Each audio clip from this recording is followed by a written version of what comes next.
بھارت کا پردہ فاش ہوا ہے، بھارت کا جھوٹ جو ہے وہ بے نقاب ہوا ہے اور فرانسیسی میڈیا نے بھارت کا یہ جھوٹ جو ہے وہ بے نقاب کیا ہے۔ جی، پہلگام واقعے میں بھارت نے AI تصاویر شیئر کر کے حقائق چھپائے، فرانسیسی میڈیا نے یہ بھانڈا پھوڑ دیا ہے۔ فرانسیسی ٹی وی جو ہے فرانس 24 نیوز، اس نے اپنی رپورٹ میں انکشاف کیا ہے کہ مودی سرکار پہلگام واقعے کو بنیاد بنا کر جھوٹی پروپیگنڈا مہم چلا رہی ہے، جبکہ حقائق کو چھپانے کے لیے AI کا استعمال کیا گیا ہے۔ رپورٹ کے مطابق سوشل میڈیا پر پھیلائی گئی جھوٹی اور گمراہ کن ویڈیوز اور تصاویر کو مودی حکومت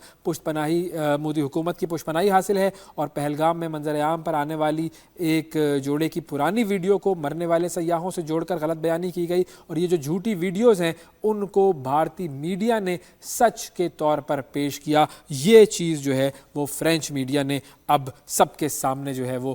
بتا دی ہے کہ بھارت جو ہے وہ کتنا زیادہ جھوٹ بولتا ہے، اور بھارت کی طرف سے اس طرح کے جو ڈرامے ہوتے ہیں ان پر یقین نہیں کیا جانا چاہیے۔ آج کی سب سے بڑی خبر، بین گوریون ایئرپورٹ پر حوثیوں کا حملہ، میزائل برسا دیے اور اس کی وجہ سے ایئرپورٹ بند ہو گیا، بہت ساری فلائٹس جو ہیں وہ ڈسٹرب ہوئیں، اور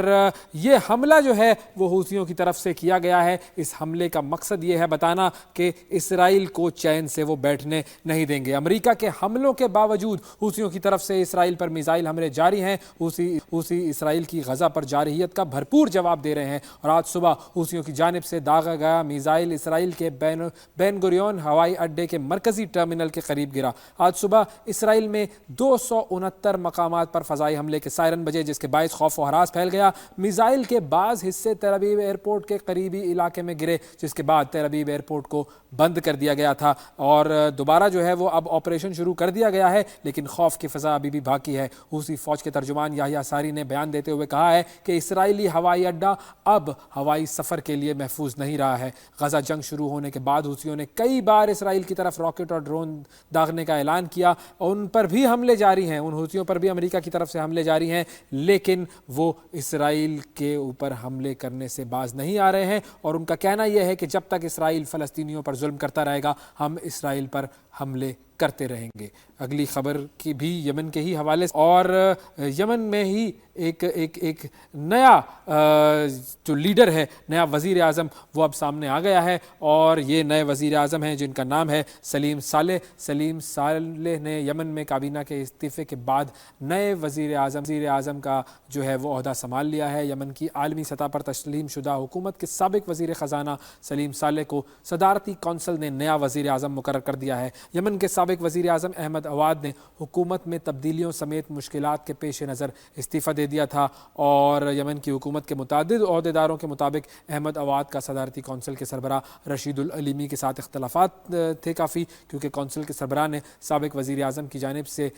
کی گئی 12 وزراء کی برطرفی کی درخواست جو ہے وہ مسترد کر دی تھی۔ آگے بڑھتے ہیں اور آپ لے کر چلتے ہیں جی امریکہ کی طرف، جہاں پر ایک معاہدہ ہوا ہے، اور یہ معاہدہ ہے محمد بن سلمان اور ڈونلڈ ٹرمپ کے درمیان، اور اس معاہدے میں اب طے یہ پایا ہے کہ سعودی عرب بھی امریکہ سے اسلحہ خریدے گا۔ $3.5 ارب کا یہ اسلحہ ہے جو کہ امریکی اسلحہ ہے، اور یہ فروخت کیا جائے گا سعودی عرب کو۔ امریکہ فضا سے فضا میں مار کرنے والے 1000 جدید میزائل بھی سعودی عرب کو دے گا، اور امریکہ معاہدے کے تحت جو جنگی اسلحہ اور ساز و سامان سعودی عرب کو دے گا اس میں ایک تو یہ فضا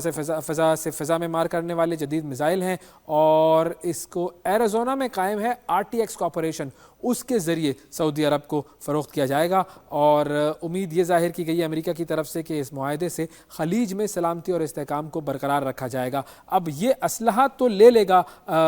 سعودی عرب، اور گزشتہ مہینے بھی سعودی عرب کو گائیڈڈ ہتھیاروں کا ایک نظام بھی امریکہ نے فروخت کیا تھا۔ یہ اسلحہ استعمال کس پر ہونا ہے، سب سے بڑا سوال یہ ہے۔ سعودی عرب اسلحہ تو خرید رہا ہے، لیکن ہم دیکھ رہے ہیں کہ مڈل ایسٹ میں جو صورتحال ہے وہ ویسی کی ویسی ہی ہے، فلسطین کے ساتھ جو ظلم ہو رہا ہے وہ ہو رہا ہے، لیکن سعودی عرب اسلحہ کس کے لیے خرید رہا ہے، کس پر حملہ کرے گا، یہ ایک بہت بڑا سوال ہے۔ اور آپ کو لے کر جاتے ہیں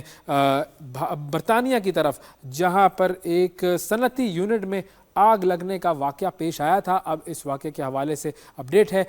صنعتی یونٹ میں آگ لگنے سے 14 سالہ لڑکے کی ہلاکت کے بعد اب 14 بچوں کو وہاں پر گرفتار کیا گیا ہے۔ گیٹس ہیڈ کے